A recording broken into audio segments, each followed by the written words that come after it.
I am a very big fan of horror media. My personal preference for horror takes the form of stories with some sort of historical significance. If you're anything like me, you've probably heard of something called a skinwalker. Skinwalkers are originally derived from old Native American stories from the Navajo tribe. However, I have noticed that more modern, internet-based stories have very little in common with the original folklore. I don't like it when people are misinformed about Navajo beliefs due to the popularity of the internet's interpretations. I enjoy modern Skinwalker stories. I think they can be very entertaining, but in my opinion, they should not be using the name of Skinwalker. It seems to be erasing and replacing the true origins of the belief. We'll get into some of the big differences between the two interpretations shortly. As the background of this video, I have chosen to include gameplay from Until Dawn. This game's representation of the Wendigo is surprisingly faithful to the folklore, but that's a story for another time. Skinwalkers are a very popular topic for horror stories on the internet. In modern stories of skinwalkers, they are portrayed as non-human creatures. Their physical characteristics normally compared to that of the rake, which is another cryptid popularized on the internet. They are very lanky with pale skin and no hair.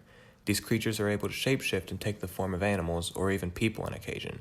A common trait of these skinwalkers is that they start off with the inability to properly mimic human speech and movements, and they eventually begin to learn how to mimic humans more efficiently.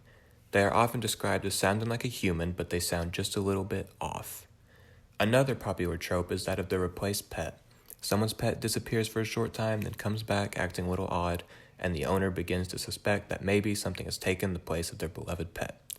I personally enjoy these tropes. I think they add a lot to the stories that employ them. However, these characteristics are not in line with what skinwalkers were known for by the Navajo.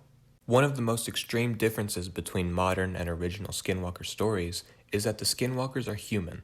They are Navajo medicine men that have gained the ability to take the form of animals by donning their pelts. This ability is usually gained by taking the life of a loved one. Another big difference is the concept of transforming into other humans. In my research, I have not found any mention of skinwalkers being able to take the form of another person. And as for the trope of them having to learn how to properly mimic human speech and mannerisms, this was definitely made up by the internet. Skinwalkers would have no problem replicating human speech because they themselves are human. Wrapping things up now, the differences are pretty easy to see once you have read about both interpretations. Now, why do I think this even matters? They're just stories on the internet. Does it really matter if they are faithful to the original folklore? In my opinion, yes, it does matter. Native Americans are known for their lack of written history. Instead, they relied on passing on their stories verbally.